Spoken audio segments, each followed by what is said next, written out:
Et à 8h36 sur Europe 1, la revue de presse.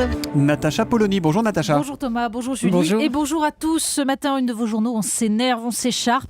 Et pendant ce temps, il monte. Les Échos, chômage, le chiffre qui tombe mal pour Hollande. Le Figaro, le chômage explose. La gauche panique. Oui, on panique et on s'échauffe. La Charente libre, la campagne s'électrise. Corse matin, l'empoignade. Le Parisien, NKM Hidalgo à couteau tiré. Alors François Hollande alimente les spéculations, l'opinion, impôts, le coût de la baisse, oui, comme on fait le coup de la panne, éculé, mais sur un malentendu, n'est-ce pas ?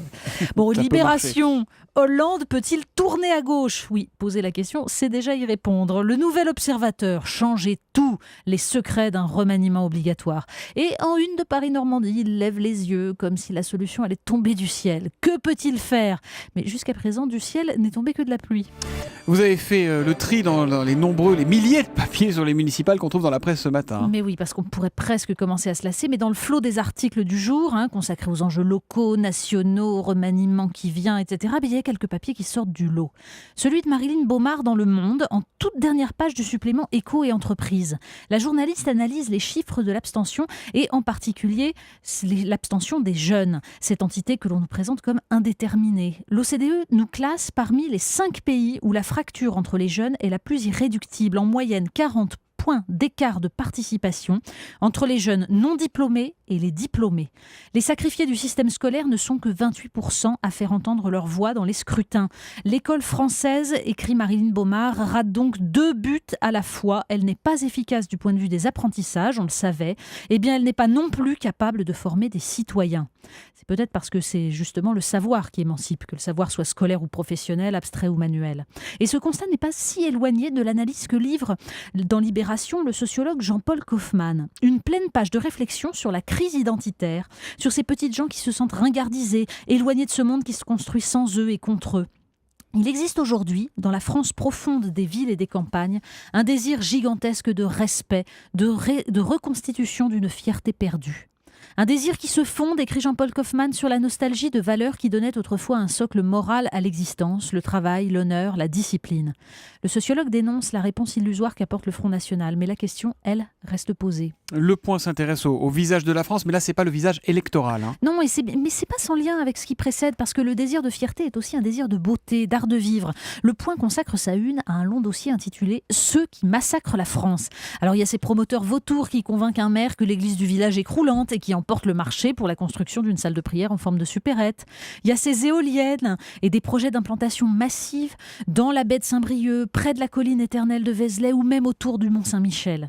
Il y a surtout les ronds-points, spécialité nationale. Le magazine a dressé le palmarès des plus laids, comme cette chaise géante à 56 000 € tout de même, ou ces cabanes de chantier renversées à 25 900 €.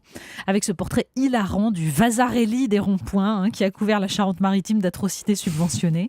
Et puis il y a tout le reste, les fenêtres en PVC, le mobilier urbain inutile et criard, et les entrées de ville massacrées par les panneaux publicitaires et les zones d'activité. La France vit une révolution esthétique et perd l'équivalent d'un département tous les 10 ans, bétonnés pour construire des parkings et des pavillons, sans que jamais les citoyens n'aient leur mot à dire. Alors dimanche, on peut au moins éviter de voter pour un maire vandale.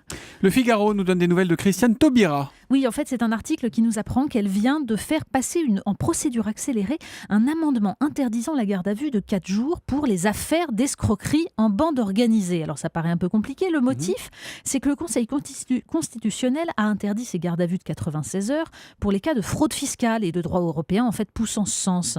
Sauf que l'escroquerie en bande organisée, nous dit le Figaro, ce n'est pas la même chose. Ce sont plutôt les filières de fraude à la TVA qui représentent 32 milliards d'euros par an de manque à gagner pour la France.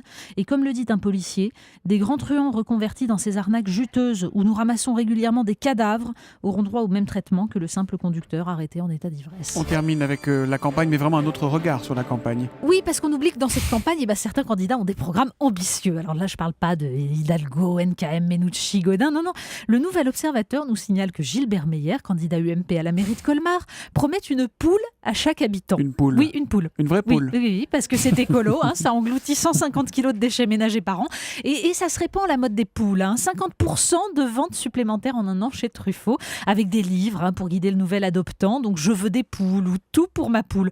Finalement, c'est mieux que de prendre les électeurs pour des pigeons. Ou de leur promettre des moutons. Voilà. Merci Natacha Polony, la revue de presse, tous les matins à 8h35 sur Europe 1.